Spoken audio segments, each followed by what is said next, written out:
forget to subscribe my channel Hang Duk Mana. Sas. Assalamualaikum, selamat datang lagi ke channel Hang Duk Mana. Mari kita dengar respon Datuk Awang Main terhadap Sanusi. Kenapa Sanusi? Dakwaan hina Sultan Selangor, polis buka kertas siasatan ke atas Sanusi. Polis telah melancarkan siasatan terhadap Menteri Besar Kedah Muhammad Sanusi berhubung kenyataan yang mendakwa menghina Sultan Selangor, kata Ketua Polis Negara Razarudin Husin. Razarudin berkata, ahli politik supaya tidak menghindari isu 3R agar tidak mencetus ketegangan terutama menjelang PRN nanti. Okey, kita dengar respon tu kawan media akan kita komen macam biasa. Ini masalah Datuk Seri Sanusi pula dah. Kerana kalau saudara dengar dalam kempennya kemarin saudara di Selangor, Yang Berhormat Datuk Seri Sanusi telah menyatakan secara terbuka bahawa kononnya kenyataan Datuk Seri Anwar Ibrahim yang menyebut bahawa ke bawah duli Yang Berhormat Tuan Agong ketika awal pembentukan kerajaan seusai pilihan raya umum 5 lalu adalah bohong. Jadi dia kata bahawa pembentukan kerajaan itu bukan atas titah tuanku. Jadi katanya tiada titah yang di Tuan Agong untuk membentuk kerajaan perpaduan. Itu kenyataan terbuka saudara. Malahan kenyataan besar itu di pick up ataupun diambil oleh pemain media sosial yang turut mengatakan bahawa kononnya itu cerita dongeng lah. Datuk Anwar Ibrahim itu nak bentuk kerajaan perpaduan ini cerita dongeng kata mereka. Jadi sekarang ni saudara, kita harus melihat. Nak jawab, tak payah nak jawab. Saudara buka balik dalam media sosial anda kenyataan Yang Berhormat Tan Sri Mahyudin apabila usai saja pertemuan ataupun beliau menghadap ke bawah tuanku, dia telah mengadakan sidang media di rumahnya. Di sebelah beliau adalah Tan Sri Haji Adi Awang. Apa kata Tan Sri Muhyiddin? Ini kena ingat saudara, sebab Sanusi kata bukan pembentukan kerajaan perpaduan. Kata Tan Sri Muhyiddin, tadi, saya pick up balik kenyataan. Tadi, Duli Yang Mulia Tuan Agong mahukan kami membentuk kerajaan unity government. Maksudnya saudara, itu kerajaan perpaduan. Tetapi, saya secara berterus terang menolaknya. Jadi, ini benarlah saudara apa yang dikatakan bahawa Duli Yang Mulia Tuan Agong mahu agar Tan Sri Muhyiddin dan Anwar Ibrahim membentuk kerajaan perpaduan. Itu kenyataan beliau. Jadi saya haraplah macam-macam, tak payahlah membuat kenyataan yang bukan-bukan. Sebab itu, menurut Presiden UMNO, Datuk Seri Zahid Hamidi, beliau mahukan kalau boleh, dia kata, Datuk Seri Sanusi tobat nasahah lah. Dan tidak menjadikan semua perkara sebagai bahan kempen yang akhirnya merosakkan dirinya sendiri. Jadi menurut Datuk Seri Zahid Hamidi, politik bukan bahan lawak atau gurauan. Dan tidak perlu bagi beliau berbahas dengan individu yang tidak bijaksana dan mentafsir fakta dan auta. Jadi politik ini bukan bahan lawak, kata Dr. Zahid. Bukan bahan untuk bergurau. Fakta adalah fakta. Bagaimana Perikatan Nasional dititah menghadap Yang Tuan Agong, begitu jugalah Pakatan Harapan dititah menghadap. Itu kenyataan Datuk Zahid Hamidi. Selepas itu katanya, saya mewakili Barisan Nasional bersama dua rakan lain serta Gabungan Rakyat Sabah DRS dan Gabungan Parti Sarawak DPS. Kalau itu satu tuduhan oleh seorang yang mengetuai kerajaan negeri dan pegangannya adalah Islam, saya harap taubat nasuhah lah. Supaya tidak semua perkara jadikan bahan kempen yang akhirnya merosakkan dirinya. Kerana beliau merupakan sebagai pengarah pilihan raya untuk Parti Perikatan Nasional. Dan kesan daripada itu saudara, Parti Keadilan Rakyat Shah Alam telah pun buat laporan polis terhadap Menteri Besar Kedah Datuk Seri Muhammad Sanusi yang didakwa menghina dan memperlekehkan Sultan Selangor. Pula dah ada lagi bila dia mengatakan bahawa pelantikan Datuk Seri Amiruddin Syahri ini tidak bertepatan, orang pendek dan sebagainya mempelekeh. Saya ingin mengingatkan pada Datuk Sanusi dan teman-teman yang berkempen, jangan sekali-sekali menyentuh jawatan yang itu milik hak tuanku. Jawatan Perdana Menteri, jawatan Menteri Besar, itu hak mutlak. Bila habis saja pilihan raya, terpulanglah pada Duli Yang Maha Mulia Tuan Agong ataupun Raja-Raja Melayu di peringkat negeri untuk melantik seseorang di kalangan ahli dewan yang pada fikiran baginda boleh mendapat sokongan majoriti. Itu kena jelas, saudara. Bukan boleh menghentam keromong saja. Kadang-kadang bila kenyataan-kenyataan begitu boleh dianggap menghina istana. Ini yang jadinya saudara, itu keadaannya. Akhirnya sekarang saudara, Menteri Besar Kedah Datuk Seri Mohamad Sanusi Unit sedang disiasat oleh pihak polis kerana didakwa menghina Sultan Selangor. Demikian menurut Tan Sri Razarudin Hussein selaku Ketua Polis Negara, pihaknya telah pun membuka kertas siasatan melibatkan isu 3R, Raja, Agama dan Kaum semalam. Menurut Tan Sri, katanya Tan Sri Razarudin, kita telah membuka 61 kes berkaitan isu 3R sejak 27 Mac lalu. Termasuklah kes terbaru melibatkan Mohamad Sanusi. Itu katanya dalam sidang media di Ibu Pejabat Bukit Aman tadi, saudara. PDRM turut membuka kertas siasatan berkaitan isu 3R melibatkan ahli politik, bekas ahli politik dan badan bukan kerajaan. Selain Mohamad Sanusi, kita turut menyiasat bekas Perdana Menteri Tun Dr. Mahathir, pengurusi DAP Lim Guan Eng dan Presiden PAS Tan Sri Abdul Hadi Hawang. Ini kenyataan Ketua Polis Negara, saudara. Jadi Tan Sri Rizarudin berkata pihaknya telah menubuhkan pasukan khas melibatkan 21 pegawai dan anggota untuk menjalankan setiap siasatan berhubung kes 3R. Kes disiasat melibatkan isu 3R mengikut Seksyen Kanun Keseksaan Akta Hasutan 1948 dan Akta Komunikasi dan Multimedia 1998. Kertas siasatan yang sudah lengkap akan diserahkan kepada pejabat program negara untuk tindakan selanjutnya. Jadi mula lanjut, Tan Sri Razudin berkata pihaknya mendapati isu 3R kerap dimainkan menjelang pilihan raya negeri. Jadi kadang-kadang katanya ada pihak bercakap terlampau seronok tanpa memikirkan perasaan orang lain, fitnah dan mengaibkan. Apa jua perkara sensitif melibatkan isu 3R ini, kita akan siasat segera. Mana-mana pihak yang didapati cuba memainkan isu ini tidak akan terlepas daripada tindakan undang-undang, katanya. Sebab itu beliau menasihatkan agar pemain politik berhati-hati dalam menuturkan sebarang bicara politiknya. Jangan kena syok, seronok sangat, maka timbullah masalah, saudara. Itu gambaran, saudara. Saya haraplah isu-isu yang sensitif sebegini ni kita hentikanlah. Sebab saya rasa anggota polis banyak tugas lain yang perlu dilaksanakan. Bukan hanya memantau kegiatan orang politik. Takkanlah setiap kali, tiap hari nak terima laporan. Lepas satu laporan polis, pada satu laporan polis. Saudara, seolah-olah negara kita ni dalam keadaan yang tidak tentram. Tak baik begitu. Saya mengharapkan agar siapa saja nak naik atas pentas politik, sedarkan diri dulu. Sedarkan diri dulu.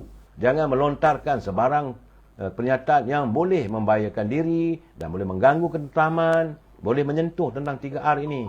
Sebab kita mahu masuk dalam gelanggang politik ini secara aman dan tentram, saudara. 16 hari lagi, saudara. Tinggal 16 hari lagi, hari penamaan calon dan 30 hari itu hari mengundi. Saya ingin mengingatkan saudara, saya menjelaskan, umpamanya UMNO ini sebagai sebuah kapal, ia tidak akan tenggelam oleh kerana air, walaupun dia ada di atas air, tapi ia akan tenggelam kerana diizinkan air masuk dalam kapal itu. Bila anda menyokong Perikatan Nasional, konon-kononnya marah, Datuk Najib tak dibebaskan, maka anda juga adalah membuka air untuk menenggelamkan kapal. Itu keadaan saya. Ini persoalannya, saudara. Saya terima pandangan saudara Razumi. Saudara Razumi, dia hantar pandangan petang tadi, dia kata, zaman sudah berubah. Jadi kepimpinan juga perlu berubah. Dia katanya ramai pemimpin politik yang berjaya dan dilihat hebat. Akhirnya mereka jadi Perdana Menteri, jadi Menteri hanya kerana UMNO. Tapi sekarang ini mereka menentang UMNO bagai nak gerak. Jadi beliau merasakan perlulah UMNO mengubah dasar dan laksanakan syarat-syarat yang lebih ketat pada setiap warga UMNO yang sebelum diangkat menjadi calon wakil rakyat, maka mereka juga perlu letakkan syarat-syarat yang ketat dengan denda dan sebagainya, saudara. Cuma saudara, saya nak jelaskan, saya tengok sekarang ni, saya bersetuju dengan tulisan saudara Arif Faizal Muhammad Arifin yang masuk wall saya ni. Dia kata tak ada kerja lain Parti Keadilan ataupun pimpinan bukan Parti Keadilan, saudara, Parti PKM PBMB, Parti Pribumi Bersatu dan Perikatan Nasional lain tak ada, saudara. Ratibnya adalah Kerajaan Madani tumbang. Daripada awal lagi saya, sejak ini tulisan saudara Arif Faizal Muhammad Arifin, dia kata sejak PRU 15 Sejak ia bermula di hari pertama lagi, Perdana Menteri dah angkat sumpah, pihak Perikatan Nasional sentiasa meratibkan bahawa kerajaan Madani pimpinan Datuk Seri Ibrahim akan tumbang dalam sedikit masa lagi. Itu bila angkat sumpah saja, saudara. Lain tak ada ratibnya, kerajaan tumbang. Nah, ada yang mendakwa dalam sedikit hari, minggu depan, berapa minggu lagi. Namun selepas 8 bulan berlalu, zikir itu masih lagi diulang hingga saat ini, saudara. Walaupun penyokong Perikatan Nasional, sebenarnya penyokong Perikatan Nasional, mereka dah bosan dengan harapan palsu itu. Apa yang dilaungkan oleh pimpinan Perikatan Nasional itu merupakan satu harapan palsu. Memang benar, saudara. Apa pun yang akan berlaku dalam pilihan raya negeri kali ini, dia tidak akan merubah kedudukan di parlimen dan juga pentadbiran kerajaan.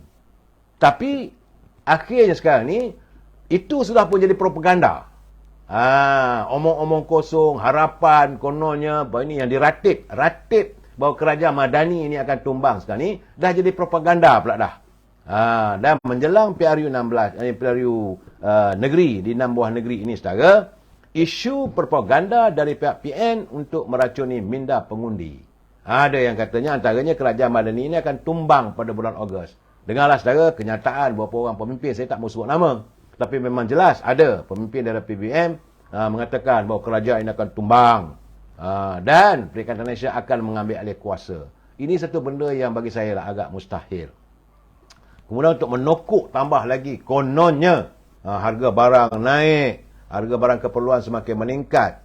Tapi katanya kerajaan gagal mengawalnya. Cuma kita nak bertanya lah, zaman mereka dulu waktu mentadbir kerajaan, apakah mereka mampu mengawal kenaikan harga barangan? Apakah ekonomi negara dalam keadaan yang meriah, yang rancak? Sedangkan waktu itu, saya tak mahu mengulangi, tapi itu realitinya. Sehingga kan rakyat terpaksa naik bendera putih. Nak makan pun susah. Ekonomi rakyat terus lingkup.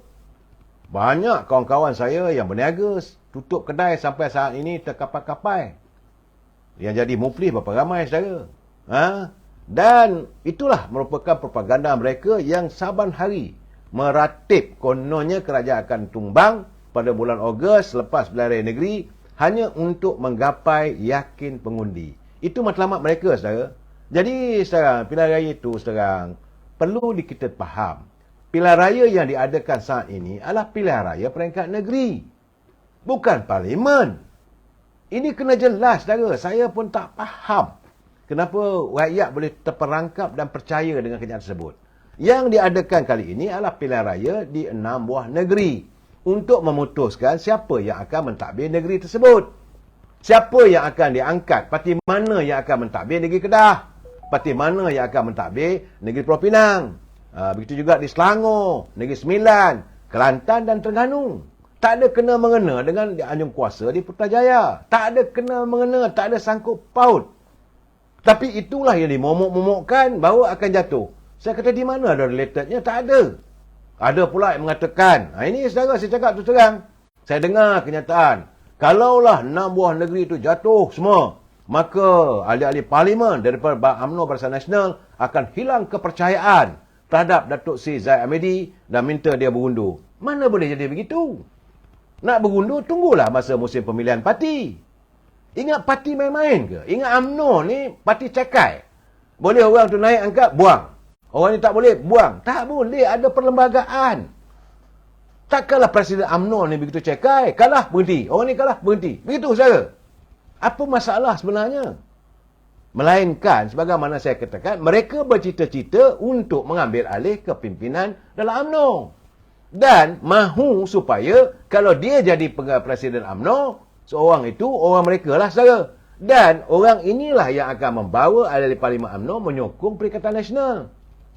Tapi benda itu tak boleh berlaku, saudara. Sebab ada 30 ahli Barisan Nasional, ahli Parlimen Barisan Nasional yang dipilih oleh rakyat sebagai ahli Parlimen. Katalah ikut mereka 12 orang, maka 15 orang. Okey, saya terimalah. Kononnya 15 orang tu jadi pengikut dan membuat sokongan pada Perikatan Nasional. Tinggal lagi 15 orang. Sekarang ni ada 148. Tolak 15, ada 133. Nak tumbang mana? Macam mana kerajaan Madani akan tumbang?